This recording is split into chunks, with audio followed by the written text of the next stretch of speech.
સંઘના જન સહુ સંચરી ગયા પોત પોતાને દેશ, કરિયાણે કરુણા કરી ત્યારે પોતે ગયા પરમેશ. પછી મહારાજ કરિયાણા ગામ બાજુમાં છે, કારિયાણી નહીં હો, કરિયાણા, દયા ખાચરનો દરબાર. ત્યાંના મીણબાઈ, એટલે મીણબાઈ બહુ મોટો આત્મા હતો. મીણબાઈ બહુ સમર્થ હતા. એ એવા સમર્થ હતા મીણબાઈ કે મહારાજ છુપૈયામાં પ્રગટ થયા ત્યારથી કરીને છેટ કરિયાણા આવ્યા ને ત્યાં સુધી એમ દેખતા નિરાવરણ દ્રષ્ટિમાં. ક્યારેક ક્યારેક તો વળી પરિવારને બધાને હગા સંબંધને ભેડા કરે. એ કે એક મોટા બ્રહ્મચારી છે, સમર્થ બ્રહ્મચારી છે, વનમાં ફરે છે, અહીંયા ગયા કે જગન્નાથપુરીમાં ગયા ને અને અનેક અસુરો મરાણ આવી બધી વાતો કરે. હવે આને તો ખબર નહીં બીજા માણસોને તો. અને ઈ ભગવાન આપણા ઘરે આવશે, આપણા ગામમાં આવશે એક દી કે. અને મહારાજ ગયા, 5 પીરનો વડ છે ત્યાં ગામની બારે આજે કરિયાણામાં. મહારાજ ત્યાં જ બેઠા હતા તો મીણબાઈએ બધાને કીધું કે ભગવાન આવી ગયા છે, જાઓ બધા વાજતે ગાજતે તેડી આવો. બધા આવ્યા તો દયા ખાચર બધા આવ્યા અહીંયા કને. હવે ખબર કેમ પડે ભગવાન કોણ એમ? મહારાજને કે તમે ભગવાન કોણો કેમ ખબર પડે? કે મહારાજ કે અમારા પગમાં જોઈ લો કે 16 ચિહ્ન દેખાણા, ખબર પડી ભગવાન એમ. લ્યો મહારાજ એમ નિશ્ચય કરાવતા, ચરણ બતાવી દેવો, 16 ચિહ્ન દેખાય ને. મીણબાઈ કીધેલું જેના ચરણમાં 16 ચિહ્ન હોય એને જ ભગવાન કહેવાય, બીજા ન કહેવાય. બીજા ખોટે ખોટા ભગવાન દુનિયામાં ઘણા થઈ જાય, પણ એને પગમાં જોવાનું હશે નહીં, એ મેળ ન પડે. હરિકૃષ્ણ ચૂડાવાળો ભગવાન થયો હતો કે આમ ભગવાન થવું પડે, પગમાં 16 ચિહ્ન નથી, મારે કોતરા આવ્યો મશીનથી. તેથી કઈ હશે? હવે બધા નથી કરાવતા, બધા કઈ કરાવે શું આમ પગમાં એવું કરાવ્યું. લ્યો એને મહારાજના જેવા ચિહ્ન છે એમાં પોતાના પગમાં મારે કોતરા આવે, એમાં પગ હડ્યા, એમાં મરી ગયો. ભગવાન થવાની વસ્તુ નથી, ભજન કરવાની વસ્તુ છે. ભગવાન સમજાય ને, થવાની વસ્તુ નથી. તો શ્રીજી મહારાજ કરિયાણામાં જઈને એના મનોરથ પૂર્ણ કરી અને પાછા પ્રભુ ગઢપુરમાં આવ્યા છે. હવે શ્રી હરિની સુણો વાત, પ્રભુ નિત્ય ઉઠીને પ્રભાત. હજી ગઢપુર આવ્યા નથી, કરિયાણામાં જ છે. મારી વાત કરે, કાળુ ભાર નદી તણે તીરે, જાય નાવાને નિર્મળ નીરે, કરાવે સંતને જોગાભ્યાસ, અક્ષરાધીશ શ્રી અવિનાશ.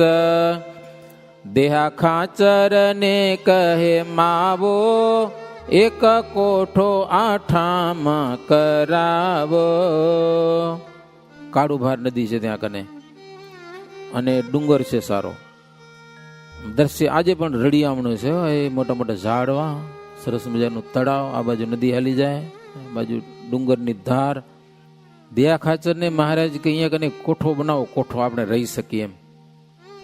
મહારાજ કે અહીંયા અમારે સંતોને યોગાભ્યાસ કરાવવો છે. તે બનાવી દીધો કોઠો. તે મહારાજ કરિયાણા જતા ને જ્યારે એના પછી પણ એ કોઠામાં જઈને રોકાય. આમ ઊંચો બહુ હોય, આપણે જઈને આમાં તળાવ કિનારે છે. હજી પ્રસાદોને એમને કોઠો પડ્યો જબરજસ્ત. ચારે બાજુ દિવાલું છે, મેં શું કહેવાય દરવાજો નથી, ખબર નહીં કેવો કોઠો છે. ઘણો બધો ઊંચો, ચડવું તો સીડી નાખીને ચડાય. હજી પ્રસાદીનો છે. મહારાજને કહેવાથી કર્યો. અને મહારાજને રાત્રે પણ ક્યાં જઈને રોકાતા. મહારાજ કે બહુ મજા આવે કે આ. પછી 1 મહિનો પ્રભુ ત્યાં રોકાઈ ગયા કરિયાણા. ભીમ એકાદશીનો ઉત્સવ આવ્યો એટલે મહારાજ ગઢપુરમાં આવી અને એ ઉત્સવ કર્યો. 61ની સાલ પૂરી થઈ, 62ની સાલ શરૂ થઈ. રથયાત્રાનો ઉત્સવ શ્રીજી મહારાજ કર્યો અભયરાજાના દરબારમાં. મોટી મોટી સભાઓ ભરાય, એ આખો પરિવાર, બધા સંતો ભક્તો બધા નિમસર બેસે, કથા વાર્તા થાય. એક દી જીવો ખાચર કે મહારાજ બધા સંતો અહીંયા રોકાય છે, હાંકડ થાય, મારા દરબારમાં જગ્યા હારી છે, થોડાક સંતોને મોકલો. મહારાજ મુક્તાનંદ સ્વામીને કે જાઓ સંતો થોડાક ત્યાં જાઓ. સાધુની સેવા કરવાનો ભાવ જબરી, થોડી ઈર્ષા ખરી, પણ સેવા સારી કરે સંતોની, સમજા ને જીવા ખાચર. પછી તો મુક્તાનંદ સ્વામી મોટું મંડળ લઈને ગયા, સમજ્યા ને. તો સંતોની સેવામાં બહુ જબરો ભાવ જીવા ખાચરને. પોતાના ઘરની પાછળ ત્યાં સરસ મજાના ઓરડા બનાવી દીધા, સંતોને રહી શકે. નાવા ધોવાનું તો ગેલા નદીમાં હોય, આજે આપણે બાથરૂમમાં ખપે. આ જમાનું સુધર્યો કેટલો ખબર હે? પહેલા માણસો ઘરમાં જ જમતા અને ગામ બારે જતા, ખબર ડબલે લઈને. અને હવે મોટે ભાગે બારે ખાઈ આવીને ઘરમાં ઠલવે. હવે એવું વાતાવરણ ઊંધું થઈ ગયું, ઊંધું બધું. કળિયુગ આવી ગયો, હાવ અવડું થઈ ગયું, ઉલટું. સમજ્યા? જીવા ખાતર સંતોને રાખ્યા. સભા ભરાય કે એવું હોય ને તઈ સંતો આવે દાદાના દરબારમાં, કથા વાર્તા થાય. બાકી હા જવારે સામાન્ય કથા વાર્તા મારે જીવા ખાચરના દરબારમાં સંતો કરતા. આવું હાલતું હતું. જન્માષ્ટમીનો સમય આવ્યો, મહારાજ કર્યો. દિવાળી, અન્નકૂટ, એ ઘણા બધા હરિભક્તો અહીંયા કને આવ્યા. હો, બધા ઉત્સવો થયા. પ્રબોધનીનો ઉત્સવ થયો ધામધૂમથી. દેશ દેશના હરિભક્તો બધા આવ્યા. છેલ્લે દિવસે મોટી સભા ભરાણી. એ કથા પૂરી થઈ, હરિભક્તો બધા દેશ દેશ પોતપોતાના ગામ જવા તૈયાર થયા. તઈ હરિભક્તો બોલ્યા, મહારાજ અમારે ગામ આવો. તમે અહીંયા ગઢડામાં રોકાઈ ગયા. અમારે ત્યાં વૃદ્ધો હોય, અશક્ત હોય, કોઈક રોગી બીમાર હોય, એ અહીંયા દર્શન કરવા કેમ આવી શકે? એટલે અમારા ગામમાં પ્રભુ એકાદ વાર તમે આવો ને અમારું ગામ પ્રસાદીનું થઈ જાય. આજે આપણે યાત્રા કરવા જઈ, જો મહારાજ ગયા હોય ને એ ગામમાં જાય. કારણ કે મહારાજ ગામમાં ન ગયા એ ગામ શું કરો જઈએ આપણે? સ્વામિનારાયણ મંદિર હોય તો નથી જતા. બોલો, યાત્રામાં એક વાર ગામમાં ભગવાન આવી જાય, તળાવ આવી જાય, તળાવમાં એકાદ વાર સ્નાન કરી જાય, કંઈ કુવા હોય, મહારાજ ગામમાં ફરી જાય ને ભગવાન, તો ગામ પ્રસાદીનું કહેવાય. લો, આજે પણ. અને એ ભગવાન પુરુષોત્તમ નારાયણ આવે પૃથ્વી ઉપર માનવ રૂપમાં વિચરતા હોય ને તેની પ્રસાદીનું કામ આવે. પછી દિવ્ય રૂપમાં ગમે એવા દર્શન કહો કે મને ભગવાન રાત્રે ચરણાને છાપી દીધા, એ પોતાને છાપેલા હોઈ શકે, કાંઈ નક્કી નહીં એનું. એનો વિશ્વાસ ના આવે એમ રાતના મને મારે દર્શન કરી દઈએ ને ચરણાને છાપ્યા, એમ તો ઢોંગે કરી શકે, બધા કહી શકે. હાલે એ ન હાલે. પ્રગટ ભગવાન મનુષ્ય રૂપમાં વિચરતા હોય, એના છાપેલા ચરણાર, એની સ્પર્શેલી વસ્તુ, એ જે ગામમાં ગયા હોય, જે તળાવમાં નાયા હોય, કુવામાં નાયા હોય, થાળીમાં જમ્યા હોય, પ્રસાદીની વસ્તુ એ ગણાય. અને એનો મહિમા અક્ષર ભુવનમાં ઈ રે. આજે તો ગામો ગામ ઠાકોરજી થાળ જમેરા, પણ હાર પ્રસાદીની થાળીઓ ક્યાંય પૂજાતી નથી, ક્યાં પૂજાય? પ્રગટ ભગવાન વિચરતા હોય ને ઈ વસ્તુ જ અલગ છે. ઈ થાય ભક્તો કે મહારાજ અમારા ગામડામાં આવો, વૃદ્ધો હોય, અશક્ત હોય, એને દર્શન આપો. વિચરણ કરશો વિશેષ દેશ, જન સત્સંગીત સે ઘણા જનેશ. સુણી શુભ વિનતી ધરી સ્વયુર, વચન કયું પ્રભુ આવશું જરૂર. હરિભક્તો બહુ વિનંતી કરી, સત્સંગ વધશે તો અહીંયા બેઠા હશો નહીં વધે. સમજ્યા? ગામડામાં હાલો, દર્શન દો. મહારાજ કે ચોક્કસ આવીશ, તમારી ઈચ્છાઓ પૂર્ણ કરીશો. હવે તો ઉત્સવ પૂરો થઈ ગયો એટલે મહારાજ જવાની તૈયારી કરી લ્યો. ગઢપુર થકી બીજા ગામડામાં, ત્યાં અભય પરિવાર આખો ઉદાસ થયો. સમજ્યા? અને એનો પ્રેમ હતો એ નાની તેદીનો પ્રેમ આજે આપણે ઓળખી ન શકીએ. સમજ્યા? કે મહારાજ તમે અહીંયા જ રહો, બીજી વાત નહીં. એક ક્ષણ પણ તમે અહીંયાથી દૂર થાઓ એ અમને હાલે નહીં. મહારાજની ચોખ્ખી ના પાડી દીધી. અભયરાજાને મૂર્છા આવી ગઈ.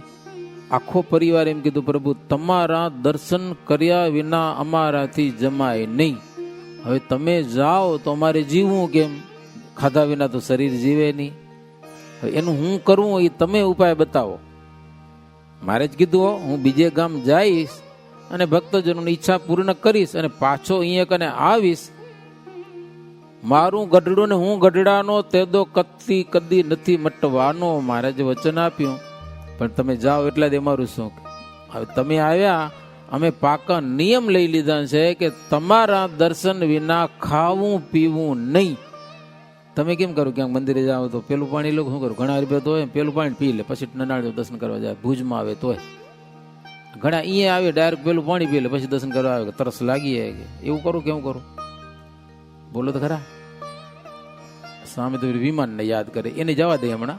વિમાનની વાત નથી યાદ કરી આપણે. મંદિરમાં આવ્યા ગમે ત્યાંથી, તો સીધા પહેલા દર્શન કરી લો, પછી પાણી પીવો. પેશાબ પાણી કરો તો કરી આવો, એ વાંધો નહીં, સમજ્યા ને. એક નિષ્ઠા છે આપણી. મંદિરમાં આવ્યા છીએ તો દર્શન કર્યા વિના પાણી મંદિરમાં પણ પી લેવાય નહીં. સવારે ઘરમાં તમે પૂજા પાઠ કરી અને ખવાય પીવાય ને, ઘણા તો પછી પૂજામાંથી જ ખાઈ લેતા હોય, એવા કેટલા હોય છે. થોડું કાંઈક ધરે ભગવાન, ડાયરેક્ટ મોઢામાં જાવ દે ભગવાન જમાડીને. ઘરના ભગવાનના દર્શન કરો, પછી પાણી પીવો કે ખાવું પીવું હોય એ. કદાચ મંદિરમાં ના આવી શકતા હો તો ઘરમાં ઠાકોરજી બેઠા છે ને એનું એટલું માન રાખો કે તમે નાહી ધોઈ પૂજા પાઠ કરીને પરવારો એટલે એના દર્શન કરવા જાઓ. અમે તો દંડોત કરવાનું કંઈ પણ ઘરમાં તમે કરો કે ન કરો એ તમારી ઈચ્છાની વાત છે. ઘરમાં બેઠા છે ભગવાન, એના દર્શન કરવા જોઈએ, 5 દંડવત કરી લેવા જોઈએ એના.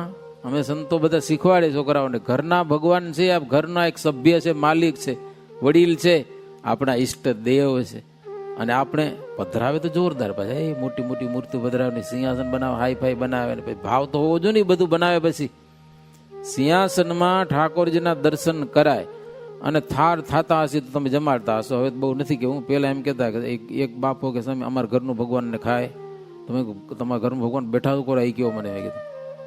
એ કે અમારું ભગવાન જમે કે કેવું હોય કે લ્યો, એ કે હોય નહીં હરખું એમ. મેં કીધું છબી લઈ જાવ ભગવાનને, એ બેહારશો. તમારા ઘરના થાળ મંદિરમાં ન લઈ આવો, પણ તમારા ઘરમાં તો જમાડો ભગવાનને. એમાં શું વાંધો છે?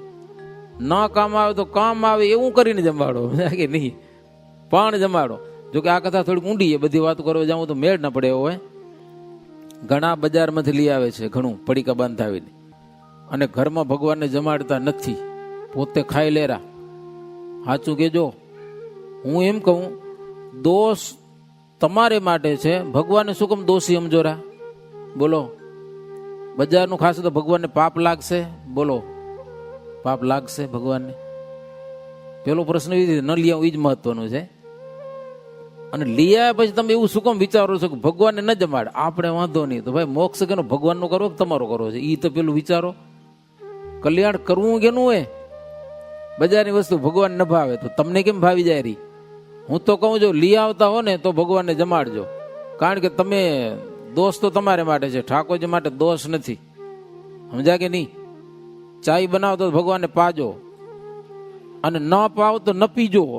ઘરમાં બનાવતા ની ચાય અમૂરી. હા, ભગવાનને કામ ના આવે તો આપણે શું કામ ખવાય? પેલો પ્રશ્ન મારો ઈ છે. અને કદાચ ભગવાનને તમે ચા પાઓ તો પાપ લાગે તો મારા માટે, બોલો. અને તમે પીવો જે દોષ લાગે તમારા માટે, એ હું નહીં લઉં. હા, એ મારે ન જોઈ. મીરાબાઈને રાણાએ ઝેરનો પ્યાલો મૂક્યો હતો. વાત સાંભળીએ? ઝેરનો પ્યાલો પીવો પડશે. મીરાબાઈનો નિયમ છે, પાણી પણ કૃષ્ણને ધર્યા વિના પીતા નથી. હવે આ ઝેરનો પ્યાલો આવ્યો છે, બોલો, રાણા તરફથી, અને પીવો પડે એમ છે. હવે આ કૃષ્ણને પાવું કે ન પાવું, તમને જવાબ દો સભામાં, બોલો. મીરાને ઝેરનો પ્યાલો ભગવાનને પીવરાવો ને પીરાવો, ત્યારે મીરાએ કૃષ્ણને ધર્યો છે. બોલો, પ્રભુ પહેલા તમે પીવો અને પછી હું પીવું, મારું જી થવું થાય. મીરાએ કૃષ્ણને ઝેરનો પ્યાલો ધર્યો છે અને પોતે પછી પી ગયા તો ઝેરમાંથી અમૃત બની ગયો. એટલે તમારી ચામાંથી દૂધ બની જશે હું કહેતો નથી, એ આપણે ખબર ન પડે ને શું થાય એમ.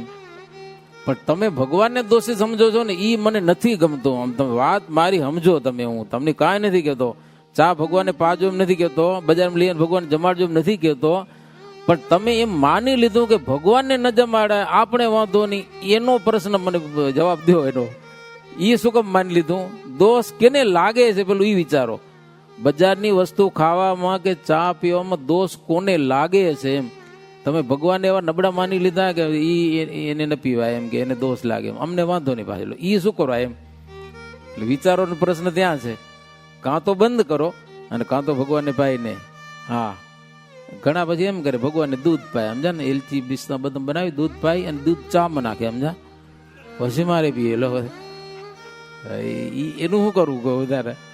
એટલે આનો કોઈ નીવડો આવે એમ નથી. જો કે આ તો યાદ આવી ગયો એટલે તમને કહું, સમજા, ભગવાનને દૂધ પાય, સમજા ને, તો તમે દૂધ પી લો ને ભાઈ, તમને શું હતો? તો પછી બીજું કાંઈ નથી કહેતો, પણ ભગવાનને દોષ લાગે એવું માનતા નહીં. એ નિર્દોષ મૂર્તિ છે. વચનામૃતમાં એમ કીધું છે, ભગવાન આ પૃથ્વી ઉપર 2 રીતે આવે છે, સાધુના અવતારમાં આવે અને રાજાના રૂપમાં પણ આવે. સાધુના અવતારમાં આવે જો મહારાજ એ રીતે હતી બરોબર નિયમ ધર્મનું પાલન કરે, પણ રાજાના રૂપમાં આવે ને તો દંડો મારે બીજાને, વાંધો ના આવે, સમજ્યા ને. મૃગ્યા કરીને પણ જીવે એનો અર્થ એવો છે કે ભગવાન માંસ ખાઈને પણ જીવે. બોલો, વચનામૃતનો મત છે. એટલે ભગવાનને આપણે નિર્દોષ જ સમજવાના રહ્યા, સમજ્યા ને. ભગવાનને કોઈ દોષ લાગતો નથી, ટોટલ દોષ આપણે માટે છે. એટલે એવી આમ ઊંધી સમજણ ન લેવાની કે આ ભગવાનને કામ ના આવે તો અમને હાલે, એમ ઈ ના હાલે, બીજું કાંઈ નહીં. તમે સારી દુકાનનો માલ હોય તમે લઈ આવ્યા તો ભગવાનને ધરશો તો એનો કોઈ દોષ નથી. દોષ લાગશે તમને લાગશે, તમે ખાશો તઈ. ભગવાનને જમાડવામાં દોષ નહીં લાગે, એ હું કહું. તમે ભગવાનને જમાડ્યું એનો દોષ કાંઈ નહીં લાગે, પછી તમે ખાધું એનો લાગશે તો એ તમારા માથે, સમજા. જેટલા ભગવાનને નિર્દોષ સમજશું ને એટલા આપણા આત્માને ભગવાન નિર્દોષ બનાવશે. એટલે ઊંધી સમજણ કોઈ દી કરવી નહીં. આપણા ઠાકોરજીને જે વસ્તુ કામ નથી આવતી તો આપણે શું કામ આવે? મોક્ષ માર્ગના પંથી તો આપણે છીએ. એને નિયમ ધર્મ પડાવવાની શું જરૂર? ભગવાને ઈ કહ્યું મને પાડવાનું બધું આપણે માટે છે. એટલે થોડીક સમજો કથા, સમજે ને. ઊંધું લેતા ની પાસે નો મારા પર કંઈક ચડી આવે. એક જગ્યાએ વાત કરતો તો મારા ચડી આવે, પછી ઉભા થઈ પડી, સમજે થોડીક. ભગવાન શ્રી હરિ ગઢપુર પધાર્યા છે અને મહારાજ કીધું હું ગઢપુરમાં રહીશ, સંત સમાજની સાથે રહીશ, ધર્મ સ્થાપન કરવા માટે મહારાજ કે હું પૃથ્વી ઉપર પ્રગટ થયો છું. ગામો ગામ ફરીને પાછો આવીશ. એમાં પણ અભય રાજાને સંતોષ થયો નહીં. હવે એને કેમ સંતોષ પમાડવા, હવે એ શ્રીજી મહારાજને માટે મોટો પ્રશ્ન છે. પણ એ કથા આપણે આવતીકાલે મહારાજ બહુ વિચારી અને એનો એક પ્રશ્ન સોલ્વ કરશે. એ આજે નહીં પૂછાય, કારણ કે 10 જ ચોપાઈ થઈ છે. 60 અધ્યાયનો ચોપાઈનો અધ્યાય છે. અત્યારે ભગવાન નામની કથાને વિરામ. જે કથામાં વાતું આવે અમને જે તમને કહીએ એના થકી આપણે એક સુંદર રસ્તો કાઢીએ કે આપણા ઠાકોરજી રાજી થાય, એ ઘરમાં વડીલો રાજી થાય. કોઈને એમ ન થઈ જાય કે આમ કરેલો તેમ કરેલો. આપણા જીવનમાં હવે આ જિંદગી એક જીવવાની છે, બરાબર. એમાં હવે મનની કેટલી ઈચ્છાઓ પૂરી કરીને આપણે ન ગમે, આપણા સત્સંગને અનુકૂળ ન હોય, આપણા મા બાપને અનુકૂળ ન હોય એવું જીવીને આપણે શું દુનિયામાં કરી લેવાના છીએ? અનુકૂળમાં વર્તો ને, મા બાપને આમનામાં વર્તો, વડીલોને આમના રાખો, સંતોના વચન રાખો, એમાં મજા આવશે. એમાં જીવાત્માનું શ્રેય છે. એક દિવસ મરી તો જવાના છીએ. બધાનું ખાસું નહીં ખાસું શું ફેર પડી જાય? બહુ હવાદિષ્ટ ખાઈ ખાઈને આપણે જિંદગી બગાડવી એના કરતાં ઘરમાં સારું સરસ મજાનું બનાવીને જમો ને, કાંઈ વાંધો છે? મહારાજના આશ્રિત છીએ, અક્ષરધામના માર્ગે ચડ્યા છીએ, જાશું ખરા એક દિવસ. પણ જેટલું ગડબડ કરશું ને જીવનમાં એટલું લેટ થશે, એટલા જન્મો વધારે લેવા પડશે. રસ્તો જડ્યો છે, એ રસ્તે જો હરખા નહીં હાલીએ તો ટાઈમ વધુ લાગી જશે, કીધી પહોંચી એનું કોઈ નક્કી નહીં. અને જેટલા દ્રઢ રહેશું નિયમ ધર્મમાં, ભજન ભક્તિમાં, વર્તમાન ધર્મમાં, એટલા જલ્દી અક્ષરધામમાં પહોંચશું એવો સંતો અને શાસ્ત્રોનો મત છે. ભગવાનના નામની સાથે કથાને વિરામ. બાકીની કથા આવતીકાલે. સજાનંદ સ્વામી મહારાજની જય. શ્રીપતિમ શ્રીધરમ સર્વદેવેશ્વરમ ભક્તિ ધર્માત્મજમ વાસુદેવમ હરિમ માધવમ કામદમ કારણમ સ્વામિનારાયણમ નીલકંઠમ ભજે. સજાનંદ સ્વામી મહારાજની જય.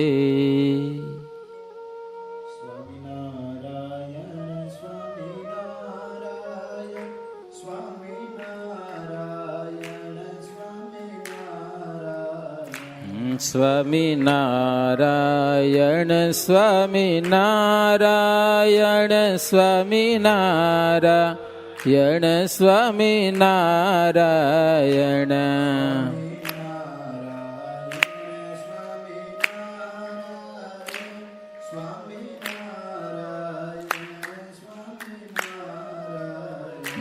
સ્વામિનારાયણ સ્વામિનારાયણ સ્વામિનારાયણ સ્વામિનારાયણ.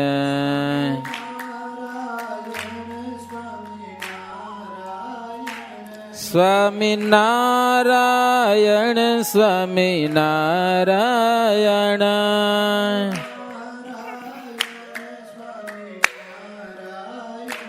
સ્વામિનારાયણ સ્વામિનારાયણ.